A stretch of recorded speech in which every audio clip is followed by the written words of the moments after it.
ఆరోగ్యం అంటే natural food, nature మంత్ర. ఇప్పుడే మీ ఇంటికి తెచ్చుకోండి. ఇప్పుడు మీరు చాలా పొలిటికల్ లీడర్స్ తోటి దాంతో నేను వాళ్ళతోటి మాట్లాడడం కానీ ఇంటరాక్షన్ అవ్వడం నేను చాలా చూశాను. అంటే మీరు వెళ్ళి వేరే ఈ పార్టీకి సపోర్ట్ చేయడం కానీ ఇది కానీ అంటే పొలిటికల్ వేరు, ఇండస్ట్రీల పరంగా మీరు చేసుకునే యాక్టింగ్ ఇది వేరు.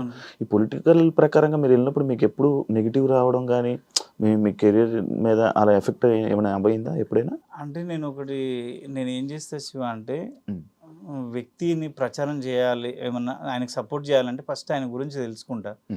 కొంచెం అటు ఇటు ఉన్నాడు, తేడా ఉన్నాడు మనిషి అంటే కొంచెం నేను ఏదో ఒకటి అబద్ధం చెప్పి డ్రాప్ అయిపోతా. అన్న నాకు ఏదో పని ఉందిలే, షూట్ ఉందిలే. నిజంగానే మంచి వ్యక్తి ఉన్నాడు, చేస్తున్నాడు అంటే కంపల్సరీ వెళ్ళి నేను పర్టికులర్గా శివకి కంపల్సరీ ఓటేయండి అని మాత్రం చెప్పా. అమ్మ ఈ పనులన్నీ నిజమేనా చేసిండ, నాకైతే తెలీదు, నేను మీ ఏరియా కొత్త, ఆయన నాకు చెప్పిండు అంటే జనాలు నిజమే అక్క మాకు ఈ పని చేసిండు, అవును నిజమే శివ మాకు ఈ పని చేసిండు అంటే మీకు నిజంగా పని చేసి ఉంటే మీకు నచ్చితే ఆ మనిషికి ఓటేయండి. కానీ మళ్ళీ నేను చెప్పిన ఆయన మాత్రం వేయకండి, ఇదైతే క్లారిటీ ఇస్తా. మీకు నచ్చి నిజంగా పని చేయగలుగుతాడు, చేసిండు మాకు అంటేనే ఓటేయండి అని చెప్పి. పొలిటికల్ లీడర్ సైడ్ నుంచి నీకు ఏముండదా బ్రో, థ్రెటనింగ్ కానీ లేకపోతే ఎఫెక్ట్ కానీ ఏముండదా? ఒకటి చెప్పనా, పొలిటికల్ లీడర్స్ అంటే ఎవరు తప్పుగా అనుకోవద్దు, నా ఎక్స్పీరియన్స్ ప్రకారం చెప్తున్నా. 10 years నుంచి చేస్తున్నా నేను. అప్పటికి మాత్రమే ఆ పూటకి నీతో పని అయిపోయిందా, చేసుకున్నామా, వదిలేసామా అంతే. ఎప్పుడన్నా ఏమన్నా కలిస్తే ప్రేమగా మాట్లాడతారు తప్ప నాకు ఒకటి ఏంటంటే కొంచెం సెల్ఫ్ రెస్పెక్ట్ ఎక్కువ చిన్నప్పటి నుంచి. మా జబర్దస్త్లో కూడా నేను ఎవరిని ఏం అడగను, ఇన్నేళ్ళు అయింది కదా, ఒక్కరిని 1 రూపీ కూడా. ఎందుకు సత్యన్న 10 years రూమ్మేట్స్ ఇద్దరం, ఆయననే ఇంతవరకు నేను 1 రూపాయి అప్పడగలే. నేను ఎందుకో భయం అవుతుంది. అంటే నేను ఇప్పుడు శివ దగ్గర అడిగిన అనుకో, ఏదో ఒక రోజు శివకి వాడికి మస్తు పెట్టినా నేను అంటే నేను భరించలేను. ఆ మాట వద్దు. మనది ఉన్నా లేకున్నా ఉన్న దాంట్లో తిని ఉంటా. రిచ్గా బతకాలని నాకు ఇష్టం ఉండదు. మా ఇంటికి ఇప్పటికి నేను ఊర్లో ఉంటా, ఎంతమంది ఫ్యాన్స్ వస్తారు ఫోటోలు దిగడానికి, అక్క అక్క అక్క అని. వాళ్ళందరూ అంటే నువ్వేంది ఇంత ఉంటావు, సింపుల్గా లుంగి కట్టుకొని టవల్ వేసుకొని అంటే నేను అట్లున్నా కాబట్టి ఇప్పుడు నా ఇంటికి వస్తారు మీరు. నేను కాలు మీద కాలు వేసుకొని పెద్ద నేను తోపు అంటే మీరు నా ఇంటికి రారు, నన్ను హగ్ చేసుకోరు, నన్ను ముద్దు పెట్టరు, నన్ను ఆ ప్రేమ చూపించరు. కొమరక్క అంటే ప్రతి ఇంటి మనిషి.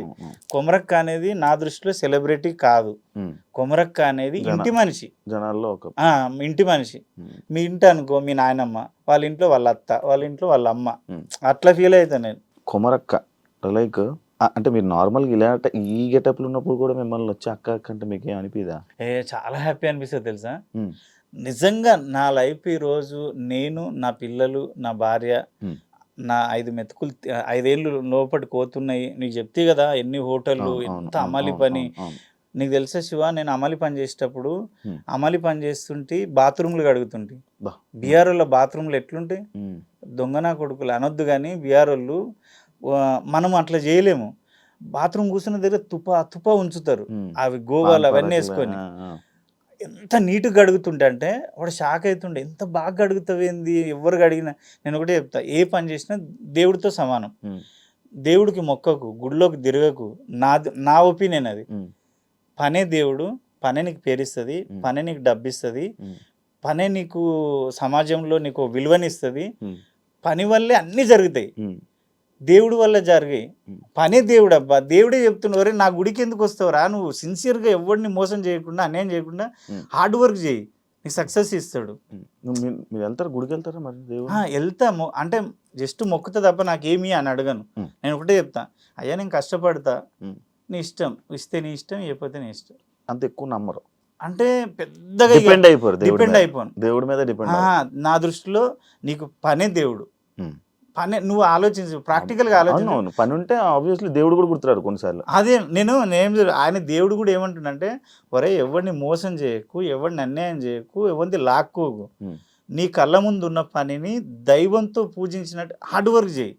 ఇప్పుడు నేను బాత్రూమ్లో అంత నీట్గా ఎందుకు అడిగినంటే, అరే ఈ బాత్రూమ్ అడగడం వల్ల 2000 వస్తే నా పిల్లలు తింటున్నారు, అదే కదా, అది కడగకపోతే అట్లా ఫీల్ అయితే అంతే.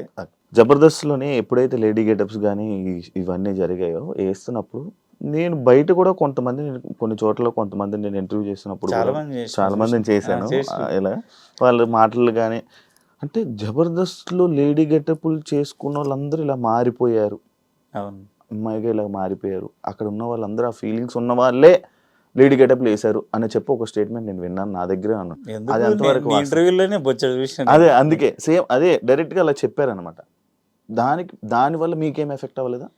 మిమ్మల్ని అనలేదా ఎవరు? దేవుడి దయ వల్ల అంటే నేను ఎంచుకున్న క్యారెక్టరు మరేంటో కానీ మా తన్మయ్ కానీ, శాంతి కానీ, వినోద్ కానీ వీళ్ళందరూ నాతో షేర్ చేసుకుంటారు కదా, నాకే కొన్నిసార్లు బాధ అనిపిస్తుంది.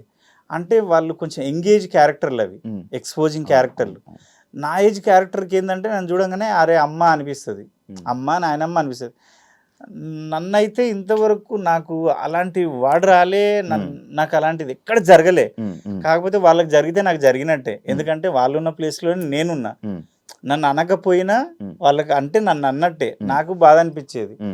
కానీ అందరూ అదే ఫీలింగ్తో ఎందుకుంటారు చెప్పు? ఇప్పుడు కమల్ హాసన్ గారు వేసారు అంటే కమల్ హాసన్ గారి మైండ్లో కానీ బాడీలో కానీ ఆ లేడీతత్వం ఉందా? ఎన్టీఆర్ గారు వేసిండు, రాజేంద్ర ప్రసాద్ గారు వేసారు. ఆ క్యారెక్టర్ అనుకోవచ్చు కదా. కొంతమంది ఏంటంటే మొన్న ప్రియాంక కానీ, తన్మయ్ కానీ, చిన్నసాయి, శాంతి, అంటే కొంతమంది ఏంటంటే వాళ్ళ హార్మోన్స్ ప్రాబ్లము, అది తప్పు పట్టలేము. ఇంకా వాళ్ళు గ్రేట్ అనుకోవాలి, ఎందుకంటే వాళ్ళకున్న మైనస్ని కానీ ప్లస్ని కానీ ఓపెన్గా చెప్పి సమాజంలో మేము ఇదిరా అని బతుకుతున్నారు.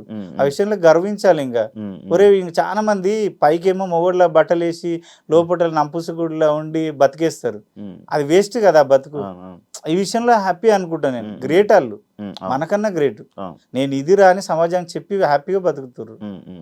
అదైతే నువ్వు అన్నది తప్పుగా అర్థం చేసుకోద్దబ్బా, పాపం చాలా మంది బాధపడతారు వాళ్ళు, తెలుసా?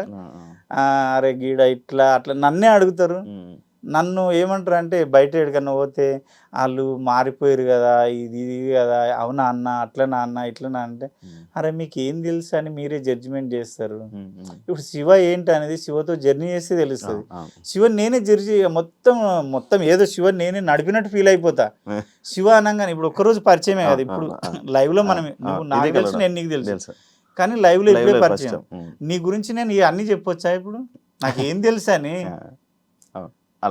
అది మాట్లాడుకుంటూ ఉంటాం. కానీ అది నేను అందరు చెప్పేది ఏంటంటే ఒక కళాకారుడిగా చూడండి, కానీ అట్లా అనకుండా అని. ఎవరి బిహేవియర్ వాళ్ళది, ఎవరి ప్రాబ్లం వాళ్ళది. కొమరక్క లైక్ ఈ జూనియర్ ఎన్టీఆర్ లాగా, ఇప్పుడు మీరు ఆ పేరు రాగానే నాకదే వచ్చింది. ఆయనకి అలా ఎక్కడికి వెళ్తే అక్కడ లాంగ్వేజ్ నేర్చేసుకుంటాడు, అలానే మీకు కూడా అది ఉందంట, ఆ టాలెంట్ ఉందంట. అంటే ఒక లాంగ్వేజెస్ 6 భాషలు వస్తాయి శివ. 6 భాషలు కన్నడ, తమిళ్, నేపాళీ, తుళు, లంబాడి, హిందీ, తెలుగు.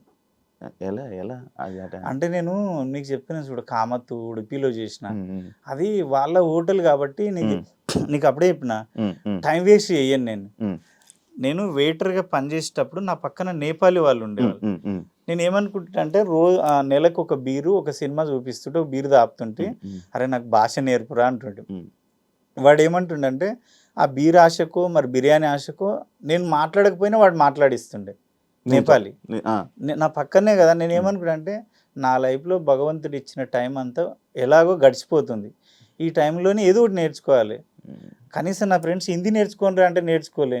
నేను రోజు నేపాల్లో మాట్లాడుతాను, రోజు 2 మాటలు, దాయ్ రామ్రో దాయ్, కుటజాలజ్ దాయ్, 2 పదాలు, రోజుకు 2 అట్లా. కన్నడ అయితే అనర్గళంగా మాట్లాడతా. అసలు నేను ఎవరితో మాట్లాడినా మీది కర్ణాటకనా అంటారు. పాటలు పాడుతా, చదువుతా. ఈజీయే కర్ణాటక? ఆ కన్నడ ఈజీ. తెలుగుకే దానికి సిమిలర్గా ఉంటాయి కదా పాయింట్స్. సిమిలర్. ఇప్పుడు ఇక్కడ రా, ఇల్లికి బర్రి, కుత్కొడ్రి, శివ నిమ్మ అన్న, నేను మామూలుగా ಕನ್ನಡలో చెప్తా నీకు ಅರ್ಥಮೈ. ಶಿವ ನನ್ ಭಾಳ ದಿವಸ ಇಂದ ನಿಮ್ಮ ಇಂಟರ್ವ್ಯೂ ನೋಡ್ತಾ ಇದ್ದೀನಿ, ಎಷ್ಟೋ ಜನ ಇಂಟರ್ವ್ಯೂ ಮಾಡಿದ್ಯಲ್ಲ, ಅದರಲ್ಲಿ ನೀನು ಕ್ವಶನ್ ಮಾಡಿದ ಮೂಮೆಂಟ್ ಇದೆ ನೋಡು, ಸ್ಟೈಲು ನನಗೆ ತುಂಬ ಇಷ್ಟಪ್ಪ. ನೀವು ಮಾತಾಡಿದ ಸ್ಟೈಲ್ ಆಗಲಿ ಯಾವುದೇ ಆಗಲಿ, ಯಾರನ್ನ ಕಷ್ಟದಲ್ಲಿ ಇದ್ರೇನು ನೀನು ಹೆಲ್ಪ್ ಮಾಡ್ಲಿಕ್ಕೆ ನೋಡ್ತಿ, ಅದನ್ನು ತುಂಬಾ ಇಷ್ಟ. నీకు అర్థమైంది? హెల్ప్ చేయాలన్నా కూడా నువ్వు చేస్తావా? ఎవరైనా కష్టాల్లో ఉన్న ఆర్టిస్టులు కొంచెం అటు ఇటు ఉన్న వాళ్ళని తీసుకొచ్చి కూర్చోబెట్టి అవి చేస్తావా అని. ఈజీ, కొంచెం అర్థమవుతుంది, ఈజీ అర్థమైంది. అది నేపాలీ కన్నడనేమో హోటల్లో నేర్చుకున్నా, కంపెనీలోనేమో తమిళ్ నేర్చుకున్నా, లంబాడి హిందీ అంటే ఊర్లో నేర్చుకున్నా. And for more videos, please subscribe to iDream. Please subscribe to iDream. Please subscribe iDream. And please subscribe to iDream. For more videos, subscribe to iDream. Please like, share, and subscribe to the channel. Congratulations, iDream. Subscribe to iDream. Subscribe to iDream. So subscribe to iDream Media. iDream की iDream team अंदर की huge congratulations. Please subscribe iDream Media. Please subscribe to iDream. Subscribe iDream. Please subscribe to iDream.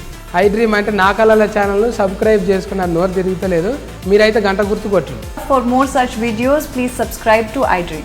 Subscribe to iDream. Please subscribe to iDream. Please subscribe iDream Media. Please do subscribe to iDream. Please subscribe to iDream Media. For best entertainment and information, please subscribe iDream. And don't forget to subscribe to iDream.